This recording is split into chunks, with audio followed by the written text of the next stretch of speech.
Hey guys, I thought today I'd talk about body image and my relationship to my own body. The miracle of growth is my mindset around my body has changed, but that doesn't mean I haven't had some horrific thoughts and feelings about my own body. For today, my effort is to just simply break common ground and relate some of the conversations. I've had conversations with my grown-up female friends over the years, and while our body types may be different, I feel like the feelings are always the same. Those manifestations, the common bonds with women in particular, but really the human experience, I would like to shed more light on that through conversations with myself to you. I just thank God for the wisdom, the security in my person now, and the strong confidence that comes from having survived myself as it pertains to my body in this case. I separated in looks from my family right around puberty. As a child, my legs and arms and face all looked like my mother. I was a little carbon copy, a little slip of a thing of my mother. And then when puberty hit, that was a game changer for me because there was such a great physical departure from my parent, the only parent in my household, and my brother for that matter. It kind of sent shockwaves between my mother and I. We didn't know what we were going to do with me. My chest was growing at such a rapid rate. She said to me that I don't know what I'm going to do with you and these boobs. And still today, I don't know what I'm going to do with me or my boobs.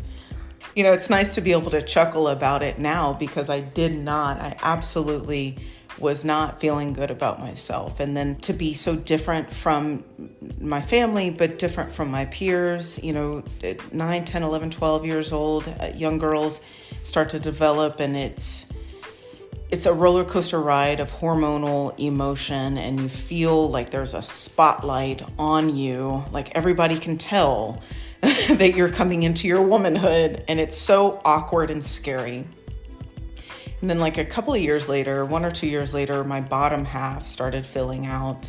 I became more involved in sports, very drawn to sports. I've played some sort of sport or participated in a sport most of my life. So my very first love was softball. I used to play city league and went on to play junior high, high school, all that stuff. And so the bottom half of my body started filling out as well.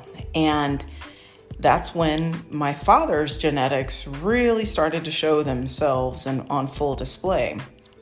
And I started to get these thick, like tree trunky legs, this big, round bubble butt.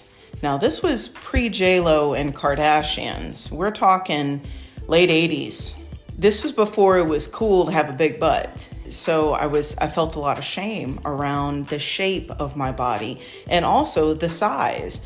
The thickening of my legs and the widening of my hips and the broadening of my shoulders and the heaviness of my chest. You pack that into a couple 3-year window on a 5'5" frame, it's like you're a mini woman. And I was not prepared for that. Nobody is prepared for having what will soon be a full-size body in an immature and emotionally immature, psychologically immature package. It's so hard for kiddos. I exited high school about 165 pounds. I looked really good. Very strong, very sturdy, very athletic. My butt and legs were really nicely formed, very sculpted. I was very active. So I had a great package by today's standards, but never could really feel very good about myself because I had developed cellulite on the back of my legs. And I still have cellulite on my backside and the back of my legs. So I've had it pretty much my whole life. Adulthood takes you a lot of places. When I left school and I dropped out of college and things, I got into drugs and alcohol eventually, and that helped send my weight like spiraling because my mindset went spiraling.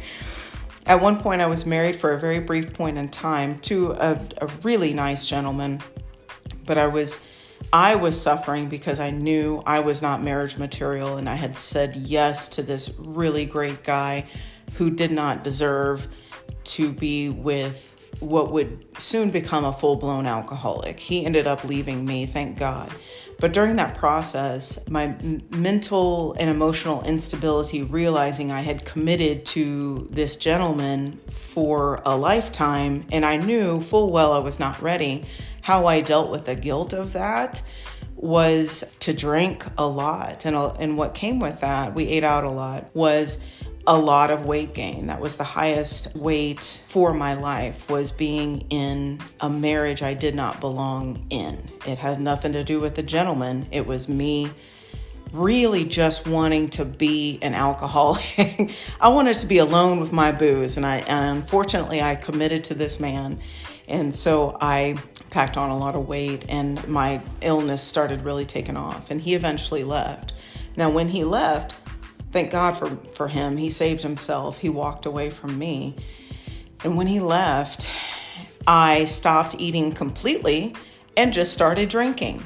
So I stayed drunk for about 3 months, and miraculously, 40 pounds came right off. And that gave me a degree of confidence to go out there and ruin my life in some different ways. There came a time where it was very, very clear to me that I needed to become a sober person. And so when I entered my 12-step program, I was about 175 pounds, so only 10 pounds heavier than exiting high school. I'm 5'5", so, I'm definitely not thin. And so when I came to recovery, I was a smoker. I had smoked, I picked up smoking sometime in my 20s, and I got sober at 33. Well, the year after my mom passed away, I had made a promise to her to quit smoking, and so I did. It manifested about a year later. Now, during the first few years of my sobriety, I took up the sport of running and just did some local races and things like that, all while smoking. And I did a really good job as a thick runner who smoked. I did pretty good. But when I realized I wanted to put the cigarettes down, I had run all the races I wanted to run, so I stopped running. So stopping smoking and stopping running at the same time sent my weight skyrocketing. And that wasn't fun because I was late 30s. So I approached the same lifetime highest weight that I'd ever been, just under different circumstances than the first time. And I ended up picking up CrossFit, and that was really fun and intriguing because through CrossFit, I found Olympic weightlifting. After about a year of CrossFitting, I went to train Olympic weightlifting exclusively for the next 4 years. So it was about 40 when I did CrossFit, 41 when I took up Olympic weightlifting. And I did that for 4 years. And I tell you, the game changer in life for me was to be a strength athlete in an age and weight class sport. That helped level me out in terms of body confidence because it became really how much weight can you move? Obviously, there are percentages or ratios to your weight, how much weight you're moving, how much weight you're lifting, as opposed to how much you weigh.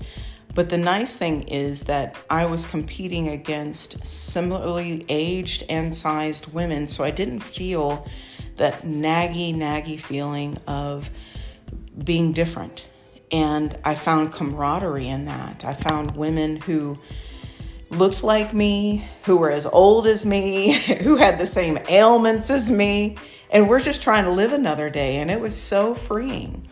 I learned how to deal with a lot of ego problems around my body image through weightlifting. And it wasn't an off-on switch.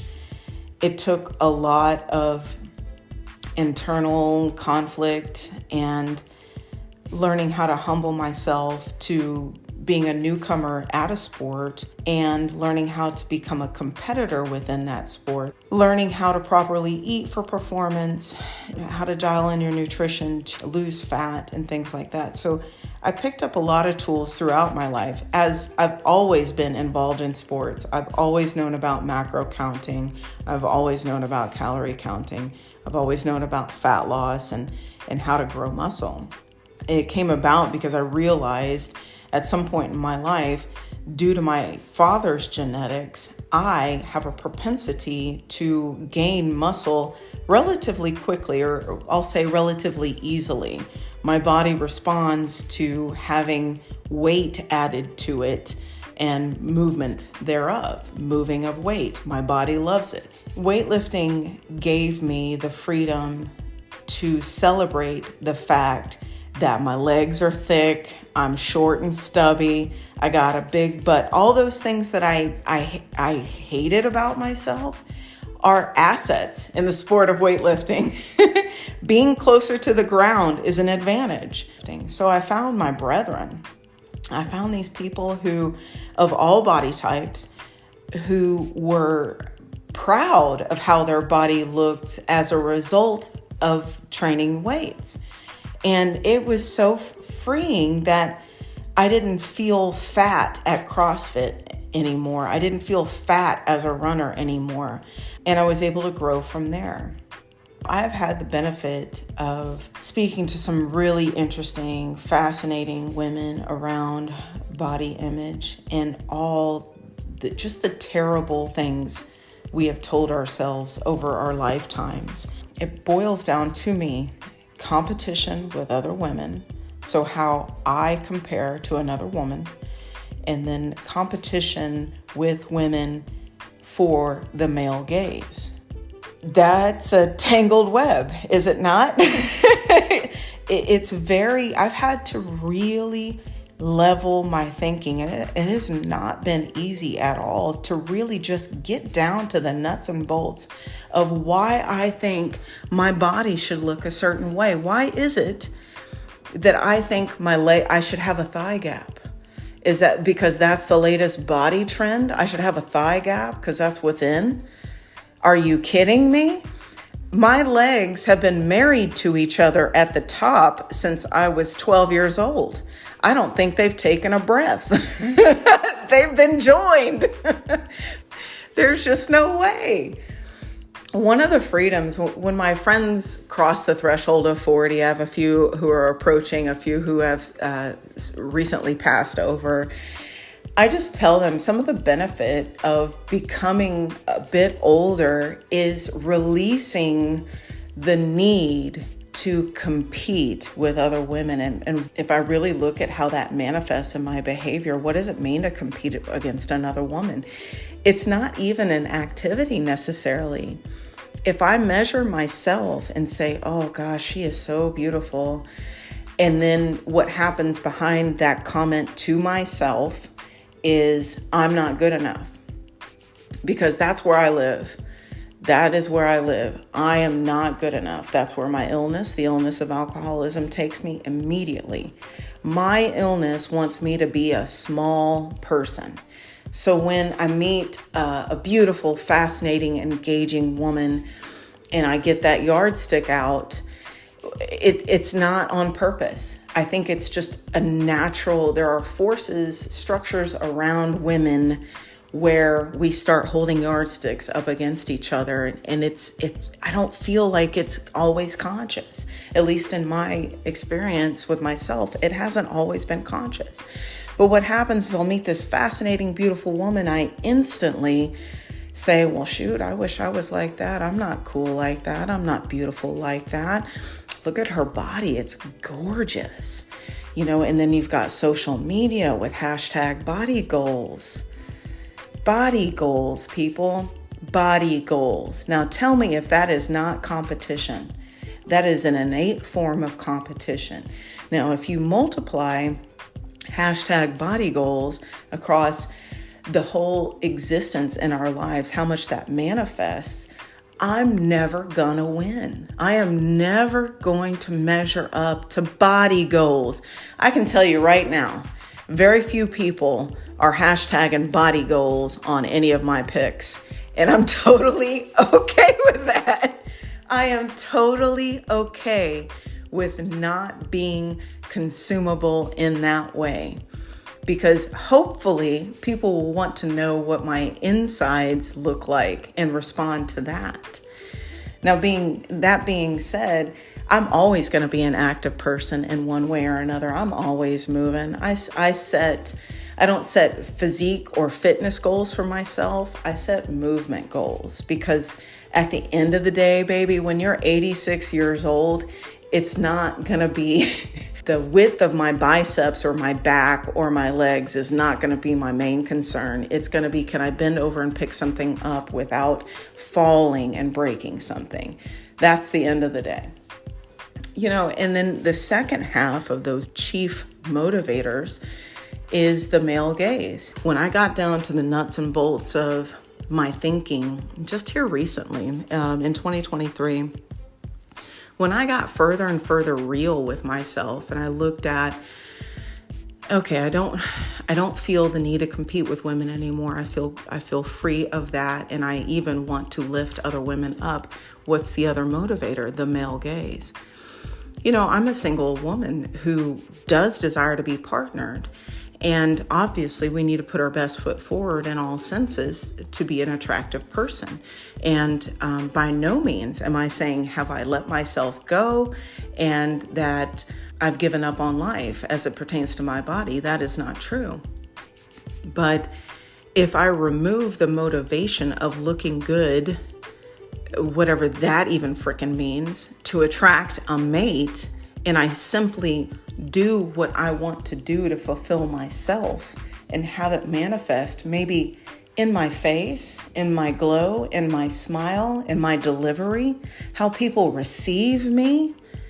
I have been in the presence of women who were not bean poles, who have given me so much joy from the light that emits from their insides that I am, frankly, inspired.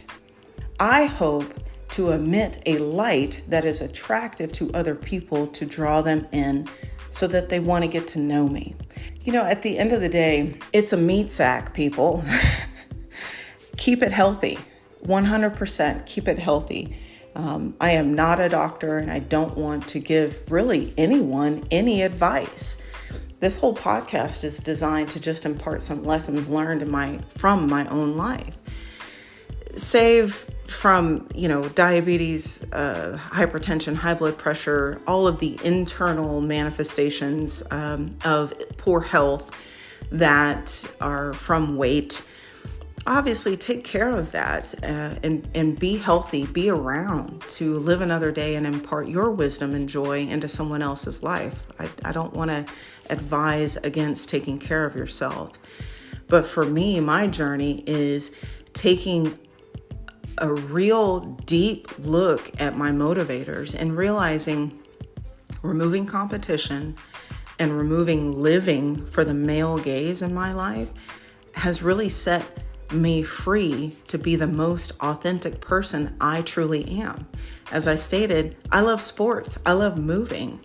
I'm going to move and play some sort of sport, probably, or at least dabble in some sort of sport, probably for the remainder of my life till I die. I'm going to move till I die. And that's cool. I like being able to say that today.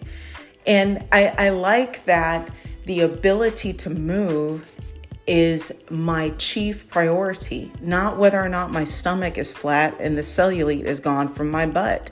That does not determine my value. The shape of my stomach does not determine my value to the rest of the world. That may seem like a simple concept, but baby, I am almost 46 years old and I did not grow up with the amount of confidence it took 46 years to gain in that respect. Sometimes I think about my nieces in particular, but I do think about my nephews as well and their body image. I haven't had a chance to really have a really frank discussion with them, but I am always here for them in any way they need me. I'm going to be there for them. I hope to be able to inject a bit of confidence in them if they're suffering in this way, because it has been a lifetime of stupid, fruitless arguments with myself when the real value is what I have to offer the world. The very uniqueness of self completely negates the shape of my body. My body is not my value. Again, when I say this stuff, I'm like, how did I just realize that? Because honestly, my point of view is, as an American woman, I was not taught through all the various forms of media that it's my insides that counted. It was judge a book by its cover enough to want to read the inside. And I accept and respect that is a mode by which many people operate. And I'm not trying to take that away from anyone. But for me to feel sane, healthy, and comfortable, these are the affirmations. This is the wisdom that I have to continue to feed myself, because honey, the world is not going to give this to you. This is my hard-won experience, day by day, living in this body, enjoying the bagels and the ice cream, and also lifting the weights, all the things. That is a rich, full life. That is a piece of a rich, full life, is to being able to sample everything life has to offer. Now, I'm grown up enough to know that if I eat enough bagels and enough ice cream, the sand in the hourglass is going to stick right in the middle. That's where we're at right now. And that's okay. I have the tools today because of a lifetime of sport, because of a lifetime of movement. I have tools. The internet exists, for goodness sake. I have tools and resources, human resources as well as digital resources, to help me get back on shore footing again, should I want to go into a fat loss phase. There's all kinds of good data out there. And what's also cool is there's all kinds of good experience out there. I think holding some of those vulnerabilities, the fears, the anxieties, honestly, the disordered thinking, the negative thoughts, the negative images that I reflect back into myself when I see a beautiful person walking around. It requires me to do a little bit of work. I'm wise enough to know that just because someone is beautiful in a way that I might not be, doesn't make me less than. And it's also not their problem that they're beautiful. If I have a problem with someone possessing a set of genetics or a talent or a skill that I do not, I can either work to change that, or I can just simply celebrate the fact that they exist and keep it moving. I've been at war with myself and at war with other women for such a long time. I've made myself sad and depressed because I don't look a certain way. I've also made my choice. As of today, I've made my choice. I'm going to sample all that life has to offer. And if the sand sticks in the middle for a while, that's fine. I just need to back off the ice cream and the bagels. It's not this lady's problem that she is so gorgeous she can spare herself the ice cream and bagels. It's my problem. There are sacrifices that some people make that I am not willing to look a certain way. And I highly encourage anyone who's interested in changing their life to go out there and do it. Go bet on yourself. I'm very grateful to have lived long enough to be able to deliver a message like this. My 16-year-old self would have appreciated hearing this. Thank you for listening. I hope you got something out of this one.